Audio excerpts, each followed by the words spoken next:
Talk to Bob Bigelow, talk to people from A&S Research. You're so right when you say these skeptics act like psychics, because they do have answers for everything without even looking at the data. They just seem to know what the answer is without anything. You had a little incident where you had the book that the skeptics use, which basically dismisses everything. Can we talk a little bit about that? And if it's okay with you, can we talk a bit about what happened with the History Channel? Well, yes, I did a program which shall go unnamed, but we gave them a specimen, which was a portion of one of the implant specimen materials, and they wanted me to take it to a place where I could have an exact piece cut to their specifications. So I did that, and it was a rectangle, certain measurement. And I found out the only place I could have this done was a lapidary. So I went to a lapidary, and he cut this thing exactly the way I wanted it. So the essence of the show was they showed certain things which they were able to prove negative, that they weren't what they thought they were. Certain things they couldn't make up their mind, and certain things which were positive, and so on. So this was one of the three. We'll come to find out that at the end of the show, the position they took on this object was negative. In other words, it wasn't what it was shown to be. So I was kind of taken aback about that, and I had my agent get in touch with them, and they found out that they had sent it to a fairly well-respected scientist at an unnamed university with a lot of good reputation, science department. And I got the name of the scientist, and I called him, and he said, well, I hope you're not upset about the results of the examination of the material that they showed on TV. I said, no. I said, you seem to be, a certainly reputable science, and I'm sure you did your homework and you reached that particular conclusion. But I was just wondering, some of the findings and so on. And he says, well, I hope you didn't mind. I just cut the little corner off the triangle. And I said, triangle? What triangle are you talking about? And he said, oh, a triangular piece of metal you sent me. And I said, but I didn't send you a triangular piece of metal. I sent you a rectangle of certain dimensions, which I gave him. Oh, no, that's not what I received. So, again, I got a hold of my agent, and I went, I should add this, that finally, a few weeks after the show aired, they sent me material back. But they made a heck of a mistake, because the piece that they supposedly sent me back was a triangle. But that wasn't what I gave them. They switched it. And so I had my agent call at that time the company and talk to the producer, and their answer was simply, we don't care, put in a different terminology. Wow. So would you take that evidence of an actual cover-up of, what's your findings? No, it wasn't a cover-up. It was... I did. John has seen the film I did, which we're trying to get it, legally so we can sell it and air it. But when you go into Hollywood and you look at all these things, and it has to do with the UFO phenomenon, all these skeptics and debunkers and lies and all sorts of stuff. But when you talk about even subjects like ghosts, you don't see them, and there's been no films, nothing released in video or DVD from Hollywood or anywhere else that I know of that has debunkers debunking God. You just don't see that. So we went kind of in, did an in-depth behind-the-scenes research project, And what we came out with was very simple. You're dealing with the entertainment business. They couldn't care less whether they're putting on something that's has basis in reality or doesn't, as long as it's entertaining and it makes money. It's very simple. It's quite simplistic. It's a shame, because this is a serious subject. Now, one question I wanted to ask you is regarding going back to these implants is, have you found any pattern of who is actually putting these implants in people? And playing the devil's advocate, I don't believe this to be true. Is it possible that some of these implants were done by government people or humans? Well, you can eliminate government because of several factors. One is that I've been, fortunately or unfortunately, in black budget laboratories. And when you find a bunch of scientists that are crowded into a room looking at this stuff under the electron microscope, and the director is standing out in the hall with a hand on each hip because these guys are on a government payroll, and he's madder than hell, you know damn well that the black budget people don't have this. Another reason is I've had some dealings with a company recently, very large one, that does black budget work for the government, but it's only about 20%. And 70% of their work is done for commercial development of advanced technology. That's run more like a university. And they told me, don't bring us a project that's 10 years in the future. Don't bring us a project that's 100 years in the future. If you bring us a project that's 1,000 years in the future, we'll take a look at your data. If we like it, we'll sponsor it. And you can stay there and work, and we'll pay you for 6 months. Then they reevaluate your data, and if it still looks good, then you could be there another 6 months, a year, 2 or 3 years, until they develop it into something that's commercially marketable. So we know that this material is not something that's being done by black budget science, which those who deal with black budget science say it could be at least 100 years ahead of academic science.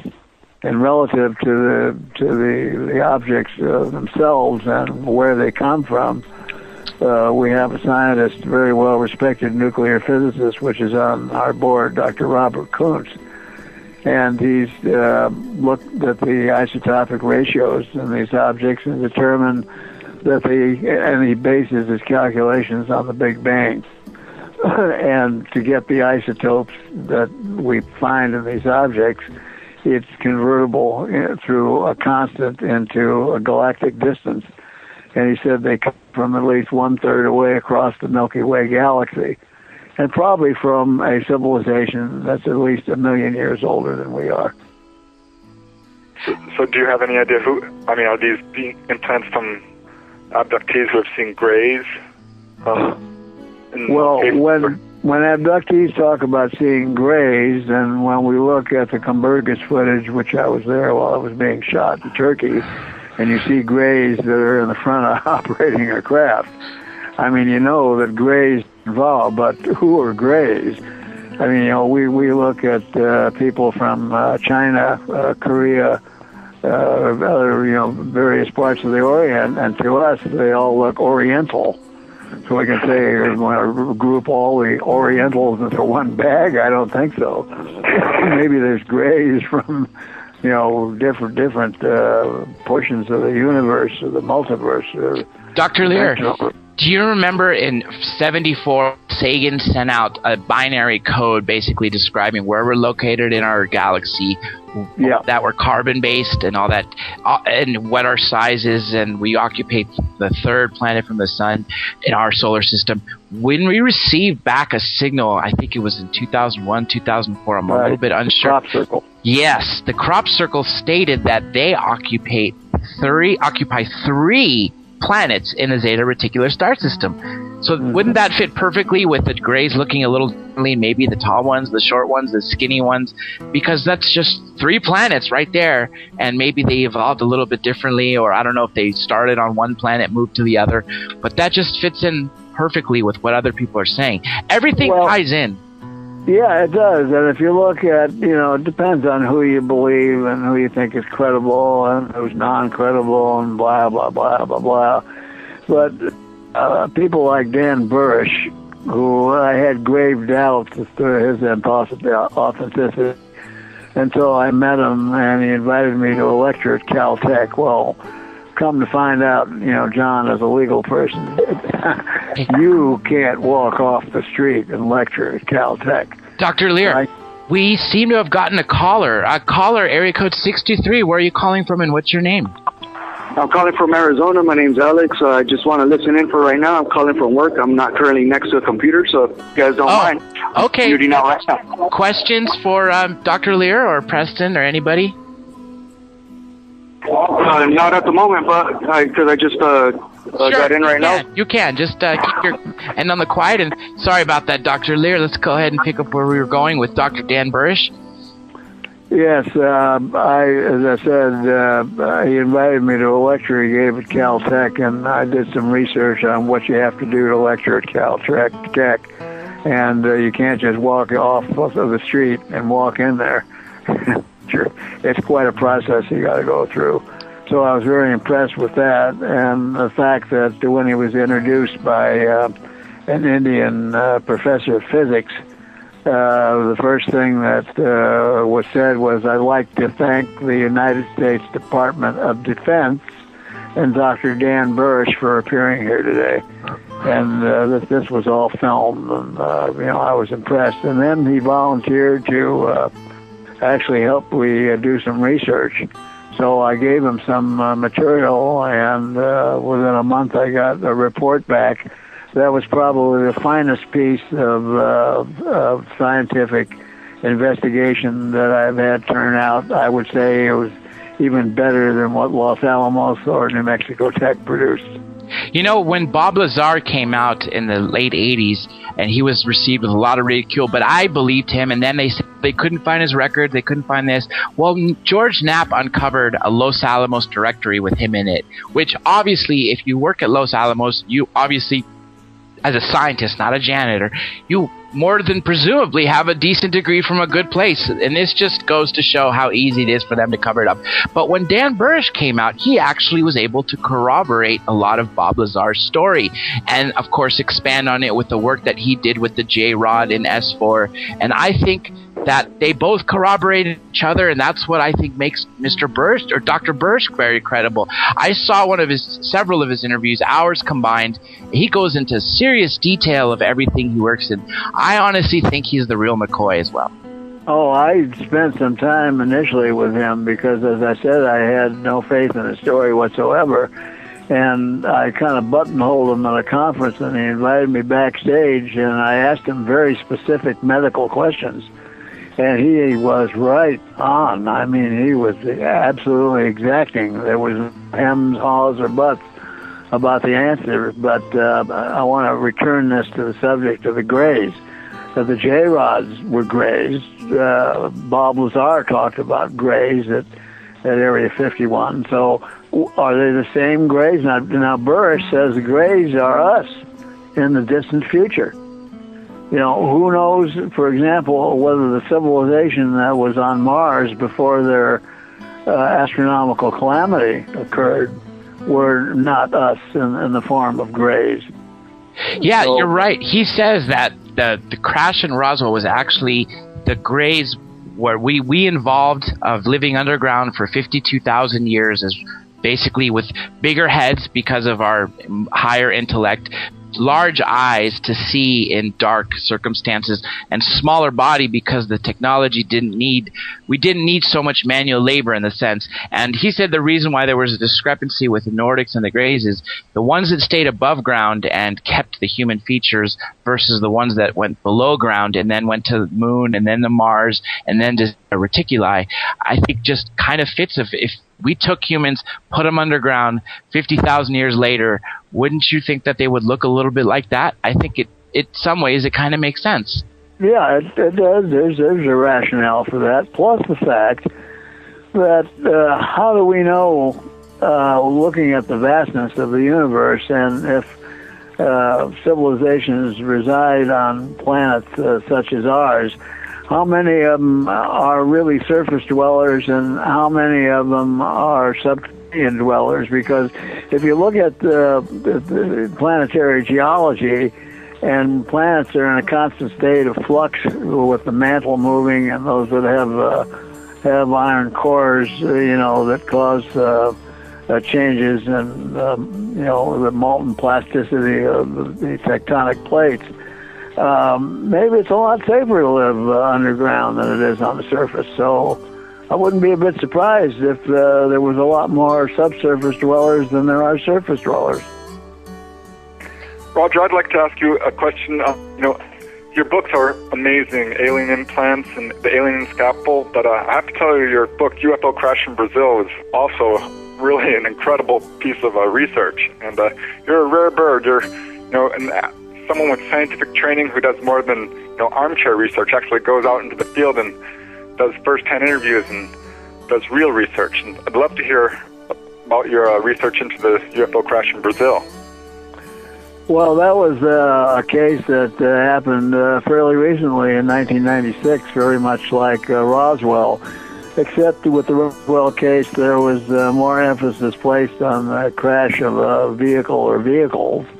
Incidentally, there's new information on that that's out on the internet the last 2 days. As far as I know, it was Bruce Maccabee who was able to get a FOIA document from the FBI, of all places, dated 1951, that stated there were 3 crashes in Roswell. With 3 bodies in that. While I gotta say this, Dr. Lear Preston, we seem to have a caller. Caller, area code 604. What's your name and where are you calling from? Hi, this is SJ. I'm calling from the West Coast. Oh, excellent. You have any questions for Dr. Lear? Anything you want to chime in about the show today? Yeah, I want to clear up a little bit of confusion first in the chat. Are we speaking with John Lear? No. This is Dr. Roger Lear. Oh, hi, Roger. Hi. Thank you for coming on. John Lear. He's LEA, I'm LEI. Ah, good. So we had a little bit of confusion there. No questions per se. I'm delighted that you're doing us the service of talking with us, and that's all I have to say. Thank you very much. Thank you, SJ. Thank you for calling in, and I appreciate all our callers because the intent of doing these radio shows, as we all agree, is to try and wake up the population of the world. That's why the citizens' hearing is going to be very important. Whether CNN or ABC or NBC shows up is really superfluous because it's going to be streamed live out to millions of people all over the world.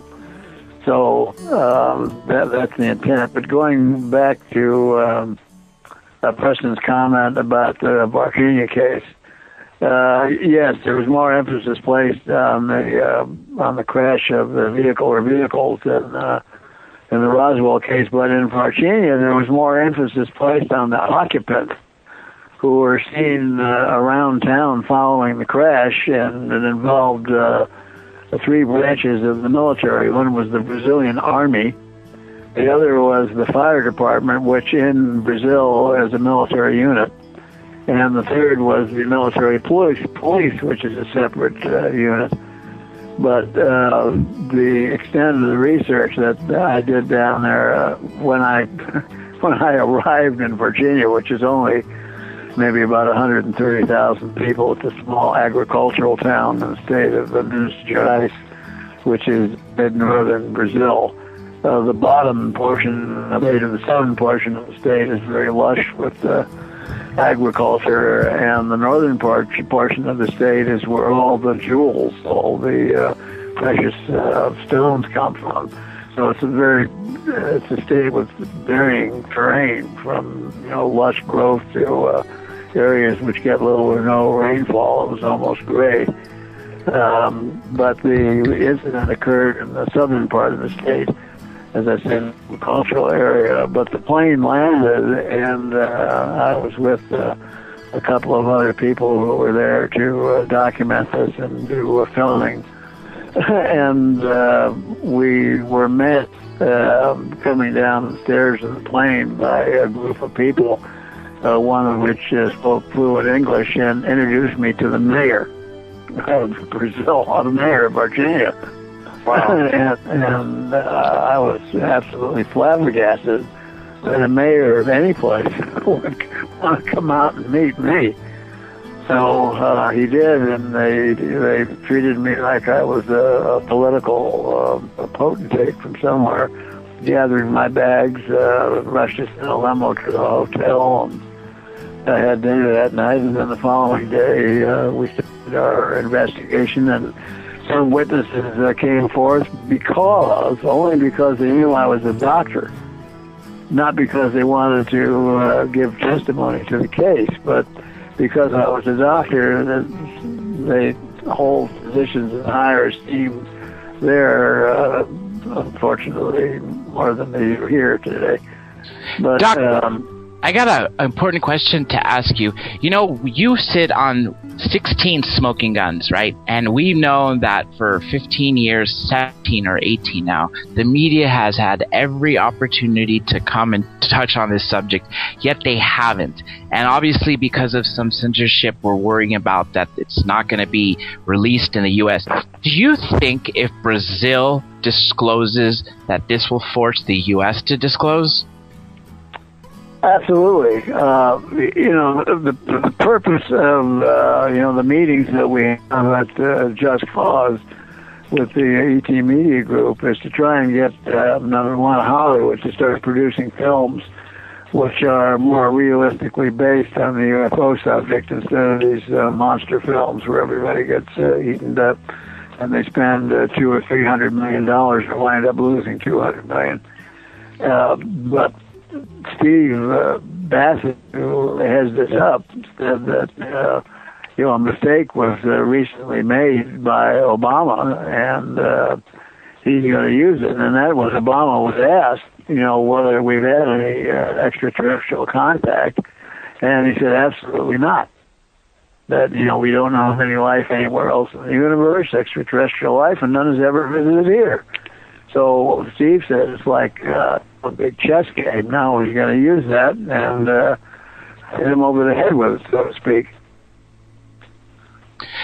I hope to God that it wakes people up finally and this disclosure will actually start to happen. And it seems from what you told me that Brazil is far more receptive. The civilians and the people who live there, the citizens, don't have the doubts that the U.S. citizens have. The mayor wanted to meet you because he knows how important of a figure you are.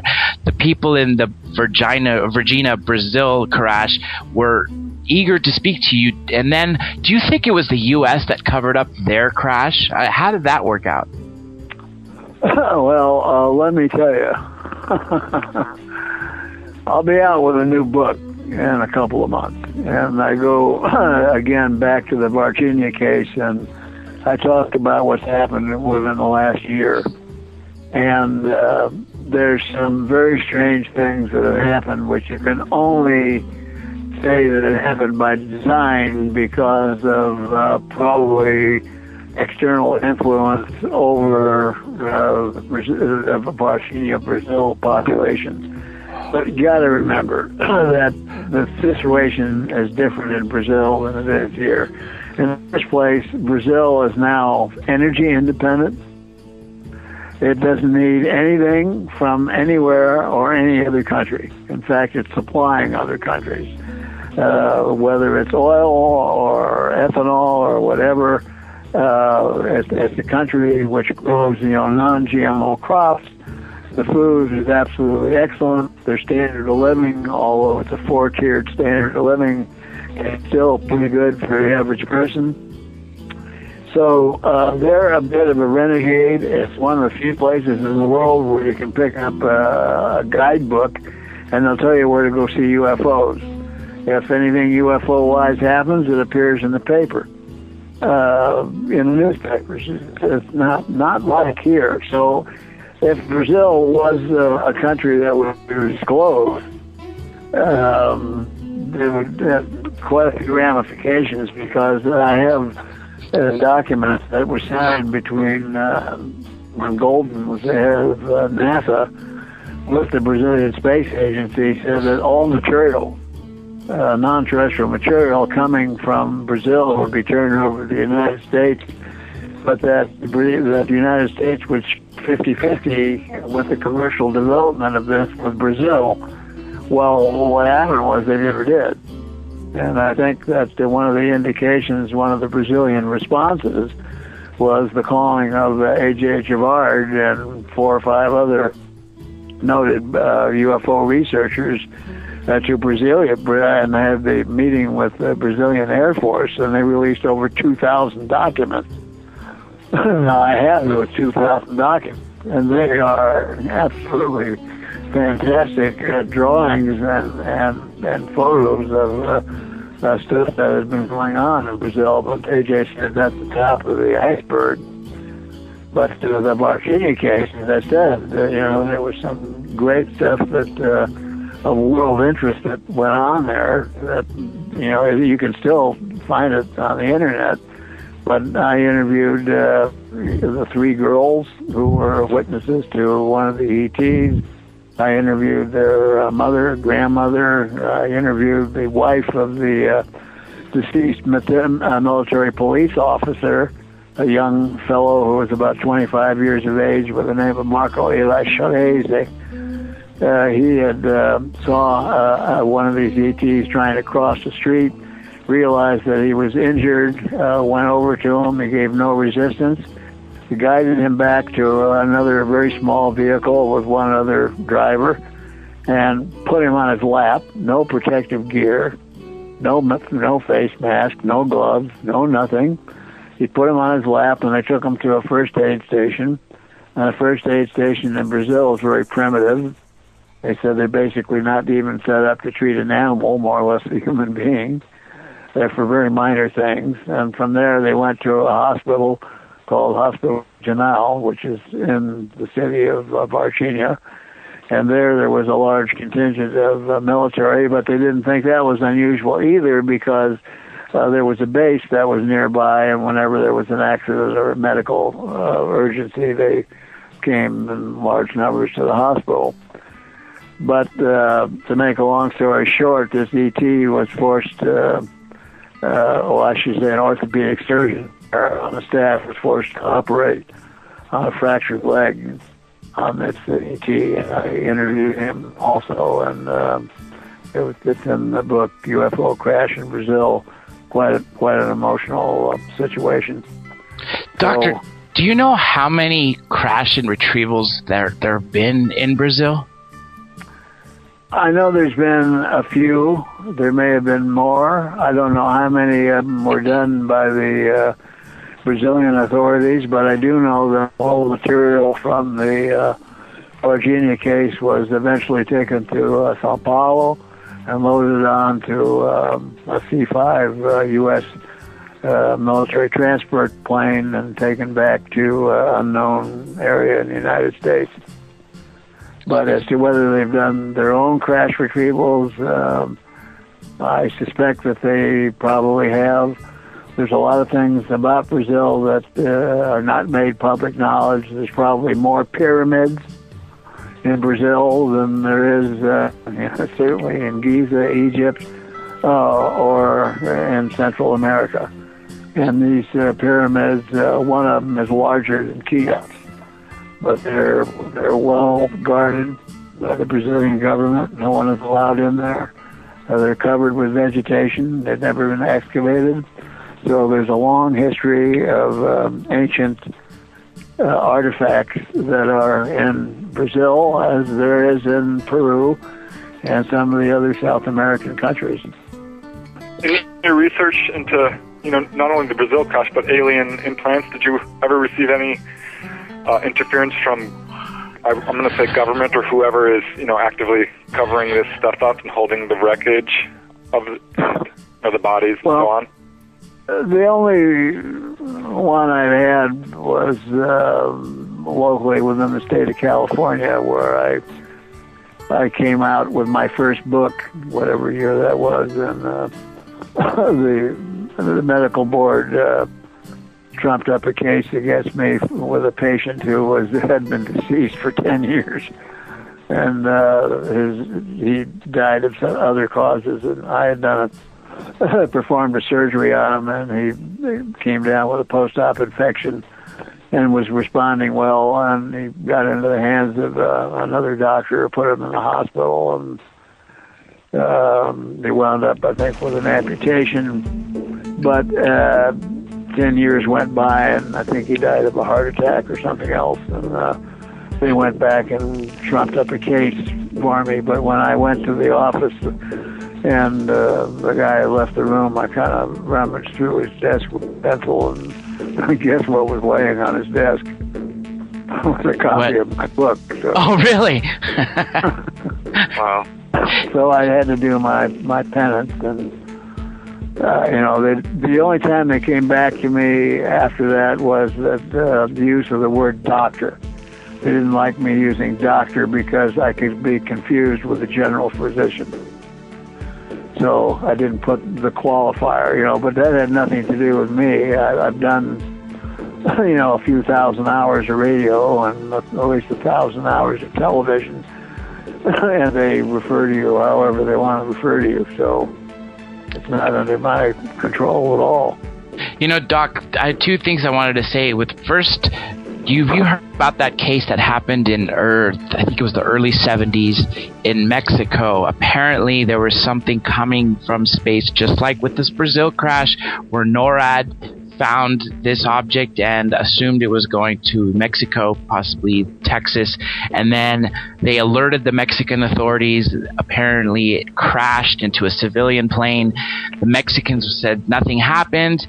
We decided, as the U.S., the government decided to send a force down in there anyway, a crash and retrieval team. When they got there, they found all the alien bodies dead. You recall that case? Yeah, I think was that the Aztec case? Chihuahua, if I'm not mistaken. Chihuahua, yeah. Yeah. And that fits in a little line out. I drew a little similarity with this Brazil case because the people died with exposure to these beings, right? Well, there's several stories about that.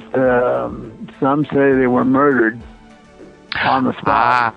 Well, we do know, according from what A.J. Gavard was able to talk when he talked about these colonel, I don't remember what his last name was, but the colonel that was in charge of Project Saucer, when there was this invasion of these over a few month period where these objects kept coming in this little island off Brazil, and they were... that's the 1957 case on the island of Colares. Yes, that's the one. What's called the Chupa Chupa case. That's the one. And that guy, they said he was found after he, just not too long after he gave the interview to A.J. Gavard, he actually was found dead of suicide, they say. But many of us questioned whether it was suicide or looked... No, it was definitely suicide.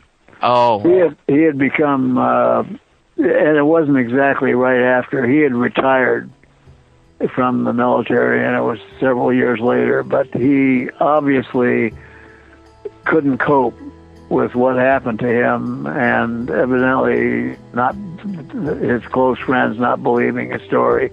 He became very depressed, and it was definitely a suicide. It's much, a lot of things happen to abductees in which result in suicide, alcoholism, drug, narcotics. They confined to mental institutions because they can't handle it. Well, that brings up a question: is how do patients react when they find out they actually have these implants in them that are not natural and appear to be, actual? I mean, this is smoking gun proof, particularly for them since they're going through it. Well, it places them in a very precarious psychological position, and that's why they're psychologically examined before we do any surgery. We want to know whether they're stable, and then we ask them, are you sure you want this out? Because if it is proof, that you were handled by extraterrestrials, you're going to have to live with that. Many of them will oscillate back and forth saying, oh, that's nonsense, I just had bad dreams, oh yeah, there's something in there, but I must have gotten it in, when I was a child and didn't remember. And then they get through life. Well, those individuals really shouldn't be operated on, because I always tell them that their life could be worse afterward than it was before. But the ones that we have removed objects from, we've had two of them tell us psychologists almost exactly the same thing, that they had newfound feeling of freedom. And physiologically, we've had most of them feel better with the object gone than when it was there.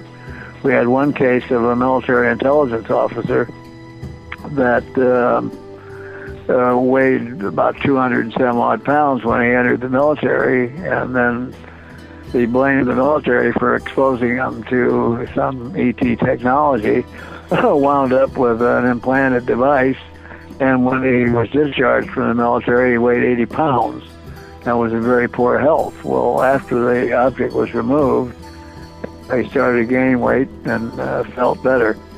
So, we've never seen anybody worse off following an extraction than they were before.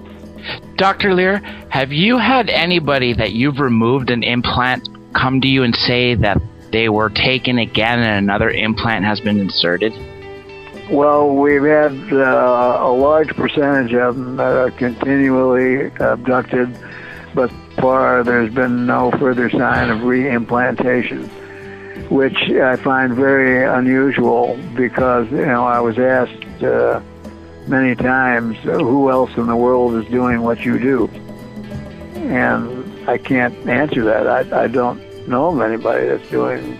And I did, before I ever started doing this, even though I thought it was a comedic joke, I wanted to see if anybody else had done anything like this. And I looked through the literature, and there hadn't been people who had taken things out and they turned to powder, disappeared, or whatever.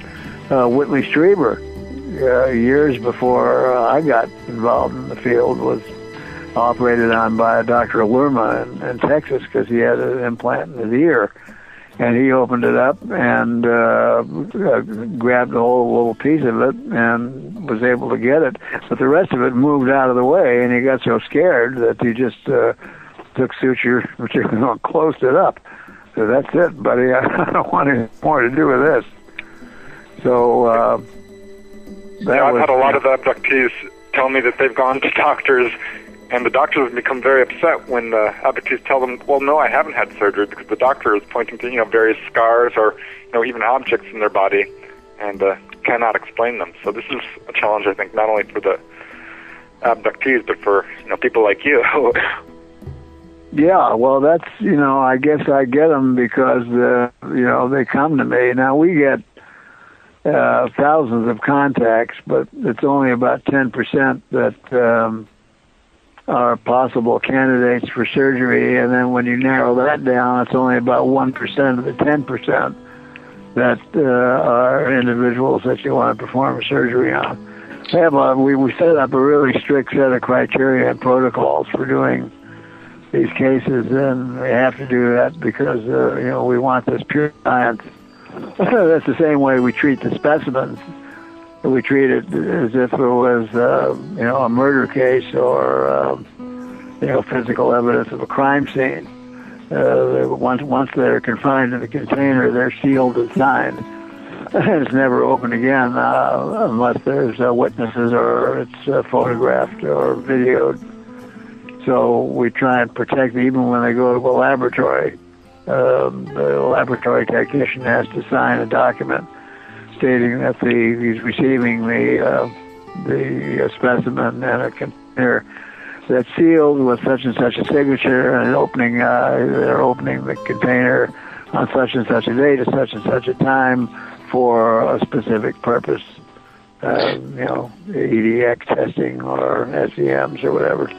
And that's the absolute best way to do it, because you're actually covering your bases. Hey, gentlemen, before we're going to have one more caller shortly. Blake Cousins will be joining us, but the show's going to end in about 8 minutes. I wanted to use this time real quick, Dr. Lear, to let everybody know that you can find all his amazing books, especially that one that's coming soon will be on his website. It's alienscalpel.com. Again, alienscalpel.com.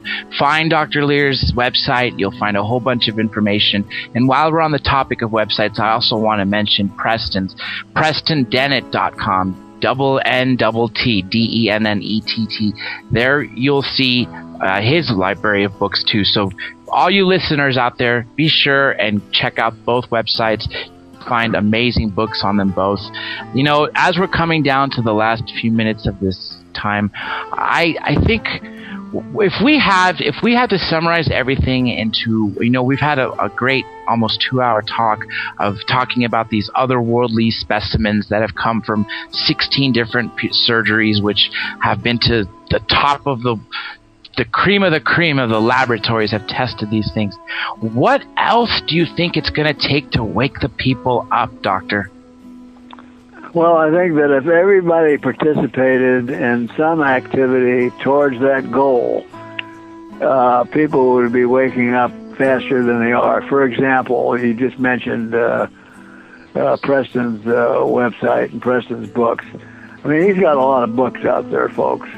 Buy one of his books and just buy one and give it away to somebody else for a birthday or an anniversary or you know, Christmas or whatever. Take any of the reputable researchers, you know, get some DVD or video or a book or whatever, purchase it and give it to just one other person. And that person will do the same, and it'll help, you know, get the word out. Plus the fact that folks like John, you're helping to wake the world up, wake people up to the actual ET reality because of the radio show. So I noticed as of late there are numerous, you know, new radio shows, more people talking about it. And the more people talk about it, you don't have to ask a younger person, do you think there's other life in the universe? Because you know their answer. They're going to say, well, yes, of course. You know, it seems here we have another caller coming in. I believe this is the Ivy West. Welcome to Revolution Radio. Hello. I have been Well, hello there, Ivy. Hi, Dr. Lear. What a great show. I even learned a few things that I hadn't heard you talk about before. And you're one of the world's foremost alien implant removal surgeons, and I think it's by default. You're a podiatrist. And, you know, it just happened that you had people come along that had, you know, accidentally found these things in them and removed them to find out what they were. And, you know, you're doing a wonderful service. And if anybody can help Dr. Lear, please donate to him. You can go to his website, alienscalpel.com. He's got a huge research team, and your donations would really help further this research along. And that's one of the things that you can do for Dr. Lear. And I'm sorry, but I really wanted to come in and let people know that there is ways they can help. If they can't help in some other ways, they can help the research go on, because I know you have some more projects, and the last removal that you did, you found out on there that signal was the only signal that was into the astronauts in NASA is pretty significant, don't you think? Oh, I think so, and I thank you for a recommendation for research donations, and I just want to bring up the point that ANS Research, who was responsible for the extractions and all the research on both the biological and metallurgical materials, we don't charge a penny to anybody to have anything done. So, you know, we can't many times afford, if you're in Hong Kong, to bring it to the United States. But, if you can get here, as I said, there are no charges made for any of our services. You know, let me add into what Ivy and Dr. Lear just said. The research, folks, is very expensive. If you notice, these Dr. Lear, his team, they do this pro bono, but still there are costs that we can't avoid, and it's very, very expensive. So any donations that can be made to further this research, to further another implant removal, would be great. Also, anything that they purchase from the website store is not really a purchase. It's a donation to ANS Research, and they're just being rewarded with the item that they select.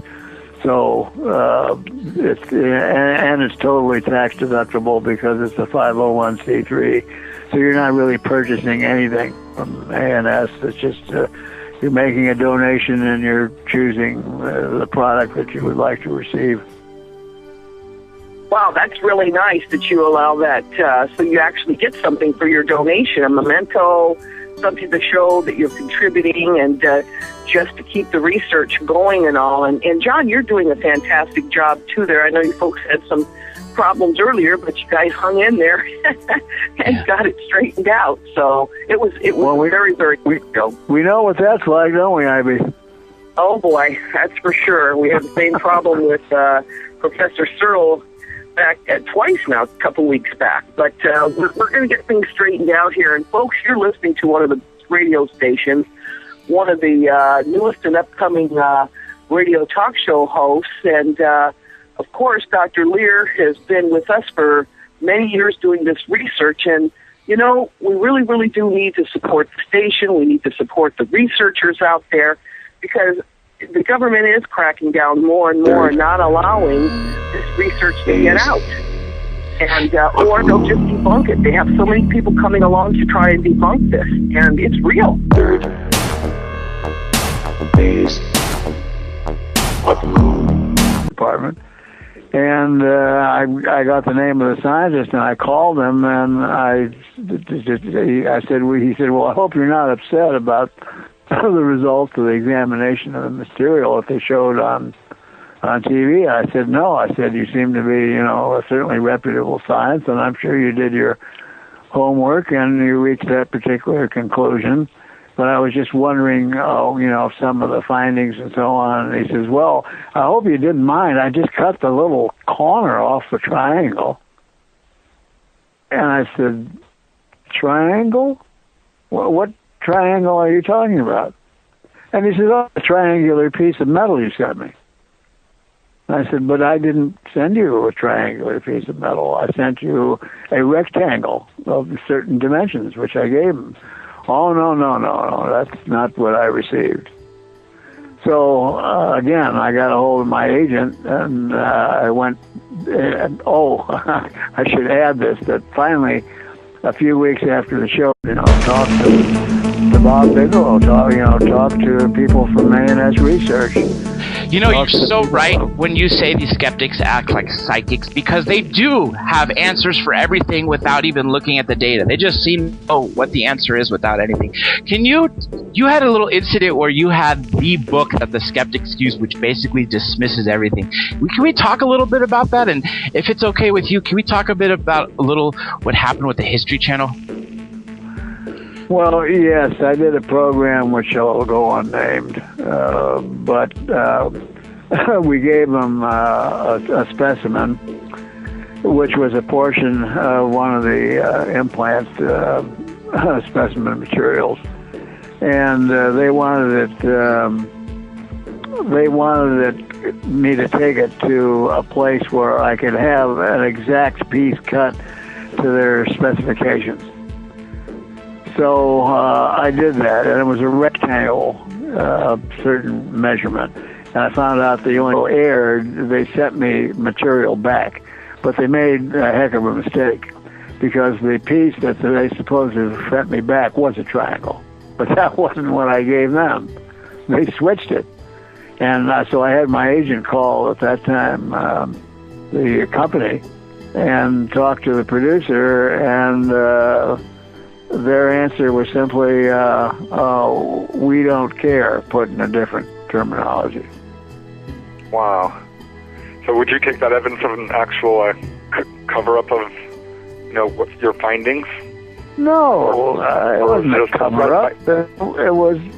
I did.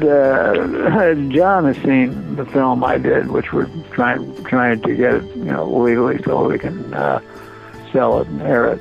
But when you go into Hollywood and you look at all these things, and it has to do with the UFO phenomenon, all these skeptics and debunkers and lies and all sorts of stuff. But when you talk about even subjects like ghosts, you don't see them, and there's been no films, nothing released in video or DVD from Hollywood or anywhere else that I know of that has debunkers debunking gods. You just don't see that. So we went kind of in and did an in-depth behind-the-scenes research project, and what we came out with was very simple. You're dealing with the entertainment business. They couldn't care less whether they're putting on something that's has basis in reality or doesn't, as long as it's entertaining and it makes money. It's very simple. It's quite simplistic. It's a shame, because this is a serious subject. Now, one question I wanted to ask you is regarding going back to these implants is, have you found any pattern of who is actually putting these implants in people and playing the devil's advocate? I don't believe this to be true. Is it possible that some of these implants were done by government? The place I could have this done was a lapidary, so I went to a lapidary and he cut this thing exactly the way I wanted it. So the essence of the show was they showed certain things which they were able to prove negative, that they weren't what they thought they were. Certain things they couldn't make up their mind, and certain things which were positive, and so on. So this was one of the three. We'll come to find out that at the end of the show, the position they took on this object was negative. In other words, it wasn't what it was shown to be. So I was kind of taken aback about that, and I had my agent get in touch with them, and they found out that they had sent it to a fairly well-respected scientist at an unnamed university with a lot of good reputation. Science